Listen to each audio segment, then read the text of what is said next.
YOLO, Composing Gloves here, and today we're going to be talking about the foundations of approaching sound. So, it's no good starting sound design and doing all these things if we don't know a couple things. Like, you know this is a synthesizer, but like, do you really know what a synthesizer is, you know? And we know that we're going to be making sounds, but we need to gauge, there's several things we need to ask ourselves before we even make a sound. And usually these things will be sort of in you, but we need to have this sort of philosophy brought to the floor. That way, when we move forward into actually creating our sounds, we have a level of direction that we are going in.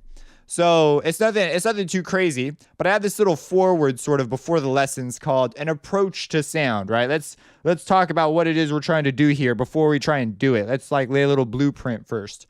So before we start turning knobs, you know, we want to like have some purpose to what we're doing. So first off, what is synthesis? Well, synthesis is the ability to take many small things and you synthesize them. You put them together to form one new thing. In the case of a synthesizer, it is a bunch of components that each have a purpose in shaping our sound or doing something with our sound. And when you put these components together, we call that a synthesizer. Synthesizers, where you pick the components and you can change them freely, it's called modular synthesizers. And those are the most powerful ones you can really have because you can pick everything about it. However, they are by far the most complicated ones. So that's like when you want to go down that road, you can. It's also a very expensive path if you choose to go analog. So digital ones like Reactor are much cheaper, but they're very, very overwhelming if you're brand new. And so when we say synthesizer, we are assuming that someone has put together a group of components that is useful and creative. So it's limited in that you didn't pick the components and you don't have full access to being able to change all the components. But it's nifty in that they're well-selected components. And so that's what Synth1 is. We have a series of components already selected for us that will work in an ideal way. And so we sort of have to understand, you know, whoever made this, you know, what was their philosophy. All right, so that's what a synthesizer is. Now, of the synthesizer, when we're selecting our components, there's really three broad categories we can pick from. We can pick things that generate our sound. So these are things like oscillators or samplers. They will make some sort of sound that we just start with, right?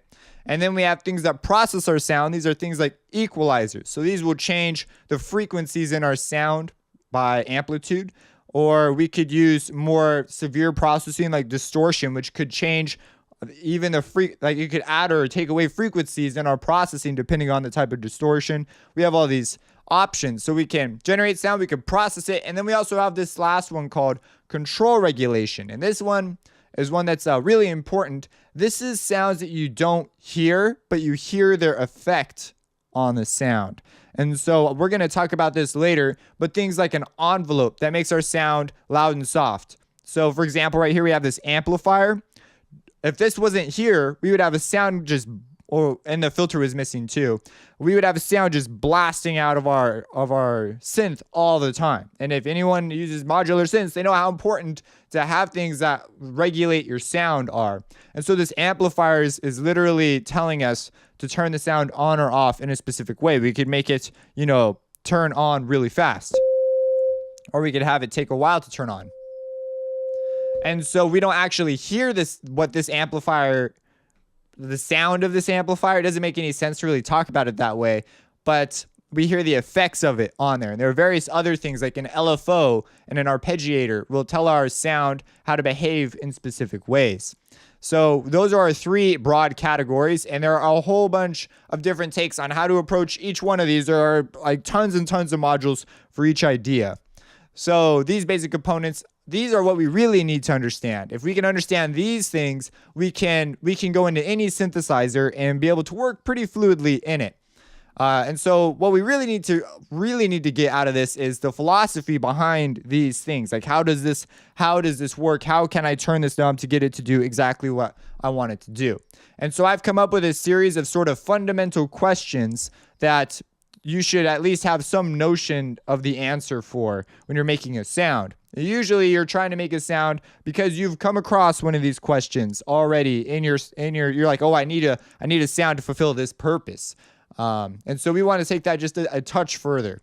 So we say, what is the purpose of the sound? What are you trying to do? You're trying to make a lead synth, a pad synth? Are you trying to make a drum? Like, why would you use that drum over like a sample? Is there a particular reason? Just because it's challenging, or because it has a particular sound to it? Why are you really trying to do it? And then we say, how important is this sound? And so that's like in the mix. Is this sound truly an important sound, or is it a sound that's going to fill in a background layer? How loud should this sound be? And it also helps us make decisions about how we're going to treat our processing. So we can already see some knob turns ahead of the curve that we're probably going to be looking at doing. And then what will the perception of this sound be? And we're going to talk about that a little bit later, because this is a question not a lot of people think of immediately, and it's a pretty important question to have. Also, if you can answer these to some level, we have what is the best. Now we consider things like what's the best method. A lot of people like jump to the method really fast. So what is the best method to go about making this sound? I mean, if you have your purpose of your sound down, usually the purpose will help you find the method that you want to use.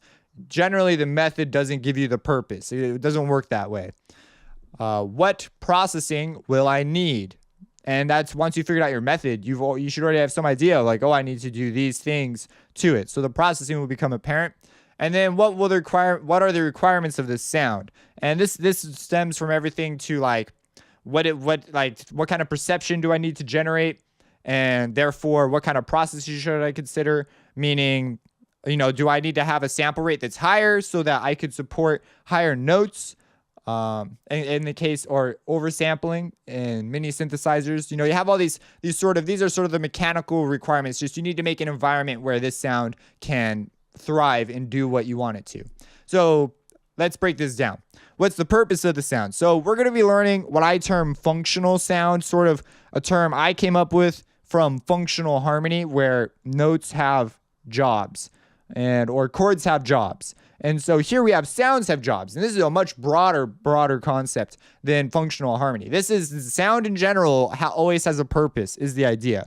And let me really quick give you an example. So I list out a couple examples. So I say waterfalls, right? Waterfalls have a purpose. When you're hiking and you hear a waterfall, a number of things go through your head that make you feel certain things. Like, oh man, we're close to the waterfall, almost done with the hike. You feel more refreshed. You get a little bit of burst of energy to get you to the waterfall. And so versus that, contrast that with the car crash. You immediately look, you have some level of anxiety about you. If you were in the crash, that's not a good thing. So car crashes cause people to be alarmed. And so we have these purposes here. Having purposes in your tracks makes them relatable. If you have like miscellaneous sounds flying around your track, you're going to confuse the listener. It's not going to be clear or relatable.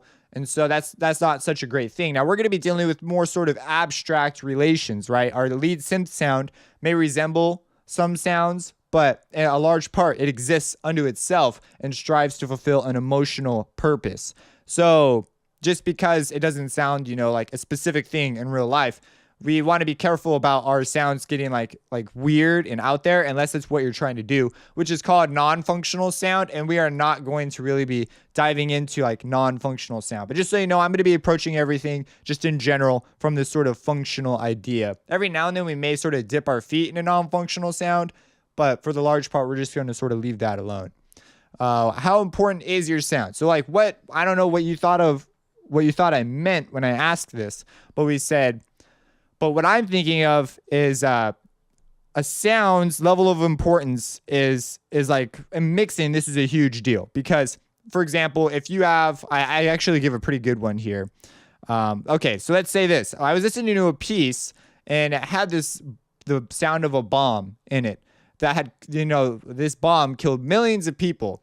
If you had footsteps in the same scene that were louder than the sound of the bomb, that's going to mean something very specific, like the villain is walking away or something crazy, or something's terribly, terribly wrong, because footsteps should not be louder than your bomb. And so in sound design, we often have a tendency to make things super loud all the time, or we just say, oh, we'll look forward to it in the mix. And so we want to have some level of mixing in the forefront, because we want to have things in context. If we take them out of context, we get confused messages, and it's confusing for the person it's confusing for you to try and make a sound that's going to fulfill a particular purpose, and you've got like this, it's way too loud, and so you're not going to vibe it. You're not going to know how to write the part. And that's happened to me a number of times where I'm like, man, the sound is not fitting, and then I turn it down a little bit and I'm like, oh my gosh, that's all I needed. There was this factor of importance that was getting jumbled up in the way I was writing with my sound. And this doesn't get in the way too often. And usually you have some notion of like what you need to do, but you want to be aware of that. So I usually adjust volume every now and then. A lot of times things start off really soft if you're doing some intense filtering. And so you got to remember your compression step before you really try to write with your sound, because that'll bring the level up to what it's supposed to be. So consider the importance of your sound. We don't want to have like random things. Like we better not have our lead synth go beneath the pad without having a pretty good reason for doing so. That's pretty contradictory of what's going on here, but maybe we're fading it out to bring something else in. Then that would make sense. It becomes less important. And we're guiding. Now we've created this notion of a guide for the listener. And then we have, what is the perception of your sound? Okay, so we could talk about this for a long time, but basically whenever you make a sound, you sort of have this idea of what things mean, especially if you're writing lyrics, but we're doing sound design. And so this sound, is going to do a certain thing, but I'm not sure about you, but I have gotten this reminds me of this video game comment a bunch. Their perception is totally different. And some people take that as a compliment. Some people say, they don't want their music to sound like video games. And so they're a little bit miffed that someone else perceived it differently. That's just going to happen. But you want to make sure that if you have a very specific perception of this sound, you want to do all you can to get your perception to line up with that. You want to give perhaps clues in your other sounds around this sound to help the perception come through a little bit more clearly. Beethoven's Fifth is often regarded as there's only one way to interpret it. Beethoven's way. Because of the way it was written, it's got a very specific perception to it. It's pretty hard to deviate from the way Beethoven wanted that thing to be played. Whereas other pieces of music, you have any number of ways you can mess with them. So the perception is a lot more open field. And so we just want to be aware of this while we're working. What is the perception of our sound? Is things coming across the way that the listener, so you're going to have to show people what you're working on. Do they come across the way you intended them to? Because if they didn't, you should go and show people your work and ask. This is a valuable step. It's one of the big things I got from going to school was we were constantly just barraging each other with what we were working on and saying, well, this is what I think and this is what I think. And working alone, this is going to be a problem. So you need to have some people you can go and ask opinions of and get genuine, real advice from. Ideally, the more they know about audio, the better. And then, too much knowledge could, I guess, be a bad thing if they feel like they're going to just spew on you their opinions. I try to be pretty light but useful in my criticism. I don't want to tell you exactly what to do to your sound. I'm just going to tell you what I think. And so we say, okay, a general overview of components is the next section. But these are no. We have the next section is actually lesson 1. We're going to cover this real quick too. So a general overview of components. So Synth1, now that we've talked about all these things, we can sort of look at our tools and now we say, wow, we've been given a really powerful tool. And now hopefully when you look at this, you say, this is my weapon to accomplish purpose, to put sounds into my track that are going to fulfill all these various questions. So we see here at the top, they have these major sections. And so I've sort of broken them down here on the side right here. But before we get there, we need to talk about a really important concept called signal flow. And I also really quick want to note Synth1 is really cool because it's got one page. So it's a very simple synthesizer to learn. There's all the knobs are on one page. Like on so many other synths, there are like pages and pages and pages. I mean, like it's actually pretty hard to find a synth that offers the level of flexibility Synth1 does and has one page. Even like it's like standard in Reactor where you can build your own synths that there are 2 pages. So it's like there's an A page and a B page. Some people don't use the B page because, we're learning how to make synths. So they often end up being 1-page synths. But anyways, just a really cool aspect of Synth1. And so, okay. And again, having this broad overview will help you work with any synth. You'll find this embedded in pretty much everything. So we say Synth1, we have a signal flow. So this is the idea of signal flow is how our signal moves through our synthesizer. What components does our signal go through first? If our signal starts out going through a volume knob that turns it down by 50%, we had better have something later on that turns it up by 50% if we want it to sound even. Or maybe we're sending it into a process that's going to augment the volume. And generally, you don't want to do what I just said too. Generally, you want your signal to pass through components at what's called unity. So if you have your signal being turned down in one phase and turned up in another, you're going to bring up what's called the noise floor. Because we're working with a digital synth, it's not really a problem, so I'm not going to really mention it again. But that's called bad gain staging. So if you ever work with something that's got a relatively high noise floor, you want to be sensitive to where you're turning your signal up and down. Signal flow becomes a much bigger concept. I wouldn't say an issue, just it's more important. So in our case, signal flow is almost completely a creative decision. So do we want to send our signal through this filter that's going to make our sound a certain way and then compress it, which is going to change the sound another way? Like, the order we put in our components is going to have a huge impact on how our sound sounds. Now, Synth1 sort of has a signal flow that's set up, and we can't really alter it too much. But understanding it is really important because if you want to make a particular kind of sound, you better know what knobs you need to turn in and where in the chain you should affect it. So we say, and that also is a reason why we would probably reach for post a little bit more because of the lack of control of signal flow. So we say by changing the signal flow, you can radically accomplish changes in your sound. And then I go on to say Synth1's probably not the most flexible, but it's a really good starting synthesizer because of its simplicity. So we say here's just the typical signal flow. Like you see things of this nature and more than just synthesis. But we say, okay, we've got an oscillator that's generating our sound, and it's even a visual. Even synthesizers are almost built visually. If I were to open up like a bunch of synths, your sound generation, your oscillators, the thing that controls your general starting tone, is almost always up here in the corner. Like, check it out. We could open up Harmer. FM synthesis is not wouldn't be good examples of these, but that's like a completely different brand. So here's Harmer. The synthesizer, the oscillators that generate your sound right here are right there, and there's sub right next to it. Check out Synth1. Same deal. Look, if we were to open up Massive, similar deal would appear. We have in the corner, if it loads, we have oscillator 1, 2, and 3 right here. They're all in the corner. So there's this like notion of a visual layout that a lot of synthesizers try to give you. If you ever go over to analog, though, this is like total BS. Wires could be going all over places. You need to get your hands on what's called a block diagram, which shows you the signal flow. It's really important with analog gear because it's not nearly as apparent, as I think at least, as it is with digital stuff. The newer digital stuff really strives for this because it's sort of become a convention. So we could sort of see our signal flow implied on here. We have our oscillators, and then we have our amp right here. The amp's generally inserted at the end of a signal chain, though. We'll talk about specific locations later. But generally, we go through an oscillator. An envelope will shape our sound. But there's various types of envelopes, and we'll talk about that later. But that basically means if we just had an oscillator and that was all we had, we'd get this. As soon as we put our synthesizer in, we get this bah on the note, whatever note you picked, and it would go on forever because that's what it generates sound. That's what it's doing. So you need an envelope that tells it to turn that up or down. And fun stuff for people who have never who are new and have never seen a modular that has no envelope. They're like, what is that noise? And then your friend who owns it goes, oh, well, it just makes noise. It's all it does. So I can't tell it to turn down unless I have something that tells it to do that.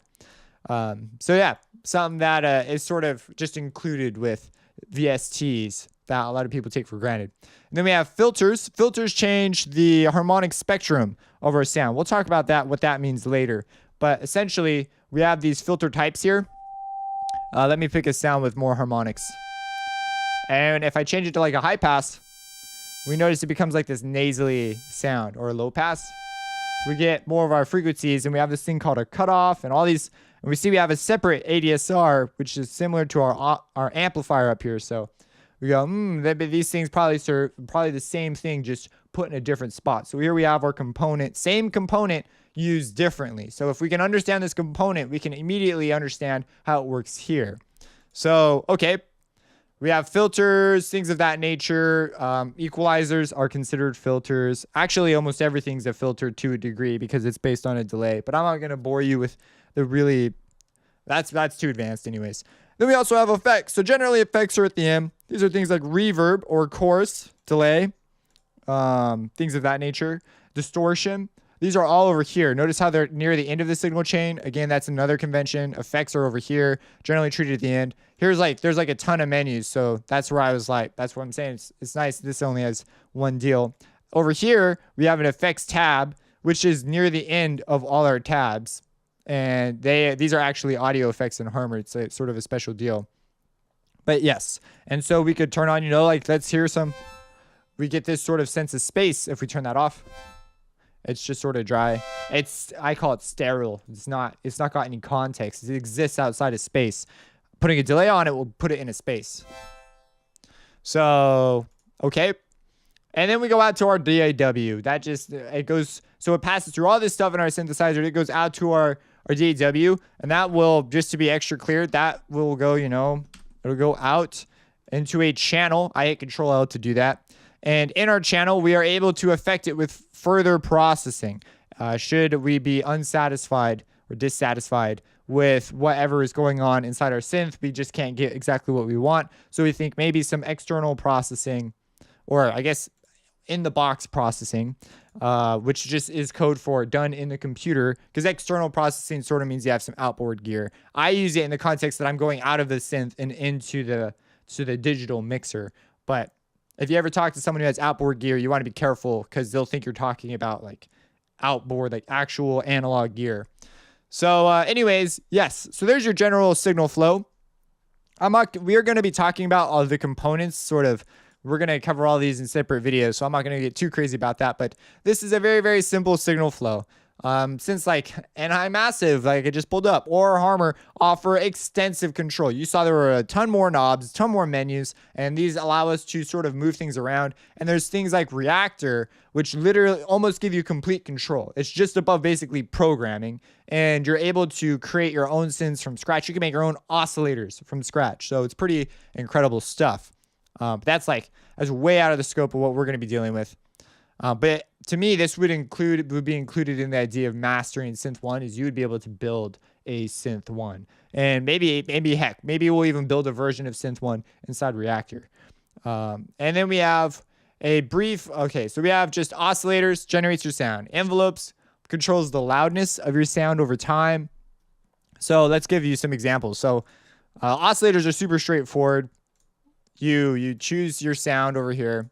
You have two of them you can mix between using this mix knob, and that's just your starting sound. The amplifier controls how your sound's loudness fades over time. We'll talk about this later, but I could bring my sustain way down, my decay a little bit up, and my attack pretty fast, and I get this pluck sound. Oh, that is also pretty dang loud. And if we brought our decay up, it'll ring out. So there you go. That's affects your loudness over time. Again, we'll learn more about this and how it can be used effectively. Filters removes parts of the sound. We already heard filtering going on. LFO, I'm not going to show you an example, but an LFO, it controls another setting over time. It's called a low frequency oscillator, and we'll slowly introduce these. Effects, various effects. I didn't want to dive into this because this is I could be a larger description. Equalizer panning changes the balance of our sound. To learn equalization, it's better to just pull out an actual EQ. So here's an EQ, and we generate a set of frequencies. We can boost or cut. Or cut over here, and now it doesn't make sense. I boosted and cut where there were no frequencies, so that makes no sense. Doesn't really change our sound down here. Well, now there are some other things that just happened right there that are we don't want to talk about that. Basically, we can affect the bounce. You see how we can say, oh, let's make it a darker tone. We could just remove some of the higher frequencies. Now, yeah. So anyways, we'll have tone shaping tools like that. We'll generally treat our filter like that because it's basically just a set of filters. So we could accomplish similar effects with a bandpass filter to a degree. And the numbers actually have a reference to how severe the filters are. And we'll talk about that later. Tempo and delay creates a delay. If you're in a canyon, you went hello. Like you're at the Grand Canyon. You go hello, and you'll hear the hello, hello, hello. There you go. It's a delay. And tempo just means it will fit into your song. Like it'll, so that the delay doesn't create mud by lining up in all these weird places in your song. Voice, we'll talk about voice arpeggiator in the MIDI wheel. We can talk about the MIDI wheel later. We'll talk about these later. MIDI wheel, now we can hook up things to be expressive with Synth1. And so if we come down here, we see we have this thing called a mod wheel. So on keyboards and stuff, we can move a mod wheel, and I see how the pitch is moving up here. I have a pitch bend wheel and a mod wheel on my keyboard. And these are actually really important because their role is to introduce change to our sound while we're playing. So if we want to be more expressive, maybe our mod wheel controls a vibrato. Well, this would be instrumental in making our sound effective. Now, it's a little more complicated than it typically is in Synth1. So I actually walk around it by directly linking it to my DAW because it's just way, way faster. Like, oh, I want to hook up my mod wheel to control the attack knob. And so now when I move my mod wheel, it moves the attack knob. So if I wanted to, I could start.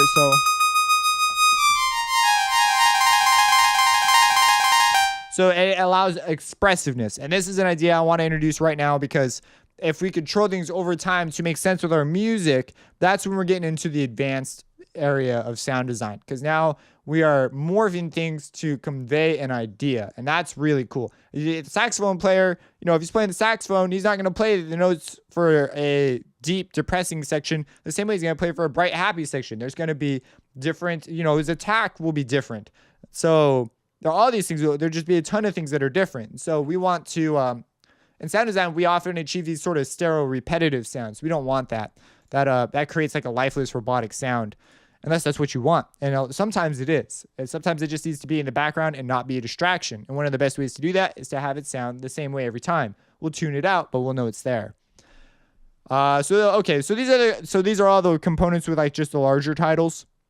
And this has sort of become just a little bit long of a video, more long than I was intending it to be, but I want to be thorough, So anyways, yeah, at the end of the day, Synth1 lacks what's called additive capabilities, and there are things called ARM and FM and fixed spots. We'll talk about all this a little bit later, but I just introduced it here. These are, what I'm basically trying to say here, though, is it has restrictions on where you can do certain things, and it's in the signal flow section for that reason. Like, check it out. We have RM, which stands for ring modulation here. We also have it over here too, but we'll deal with that some other day. But we have FM only on Synth on the first one. Actually, it makes sense because we don't have a third oscillator, but it'd be cool if we could take a 2 out of the track of oscillator 2. That probably didn't make that much sense to you if you're new, but basically, if I do this, and we probably don't want it on noise. So we can accomplish radical changes in texture, but so there are certain things that if we're going to use a certain technique, we're going to be highly restricted. Like our oscillator 2 will not be available to us. So we just want to be aware of stuff like that. It lacks that. There's some weird signal flow things going on. That's what I'm saying right here. This means synth will obviously not be good at creating sounds similar to samples. So if we're going to grab Synth1, we're not trying to make like what sounds like a flute or a clarinet, which is why I think it's so funny. We actually could make a pretty convincing one, I think, a flute, as far as a synthetic flute goes. So maybe we'll look at that in later videos. But we are aiming for what is called the bass subtractive synthesis bass sound. So in subtractive synthesis, you create a spectrum, and so we start off with a sound, and we're going to take away components of this sound so that we shape it into the sound that we want. And if we were to go through and listen to some of their presets, part of these zip presets, like the muted trumpet is a good example of this. We'll just go with the trumpet. we start with the sound and we're just affecting that sound that we start with. We're not adding any new sound to it or anything like that. We see that our spectrum has been highly filtered. We notice there's noise in this one, and that's also been filtered. And so that's like these are all some subtractive synthesis ideas. These are the sounds that we are going to be striving to make with Synth1. So there you have it. That is what we are looking for. There you go. There's our general approach to sound. Hopefully you got some stuff out of this. There's no exercises for this video because it's just a bunch of starting stuff. But this is like a really important foundation to have as we move forward, because I approach everything from sort of, well, not, maybe I'll come up with another mindset later, but generally I'm in this mindset especially when I get stuck, I can come back and ask myself these fundamental questions and realize, oh, I skipped this one. That's why I'm having such a hard time. And that's we're doing non-functional sound, in which case I think non-functional is actually easier to work with because the goals are like much less defined. They're still there, but they're just way, way less defined to a degree. True non-functional sound, I suppose, would have no goal. But then we could get into atonal, and then where's the line, you know? So anyways, subscribe, support me on Patreon, and have a blessed day.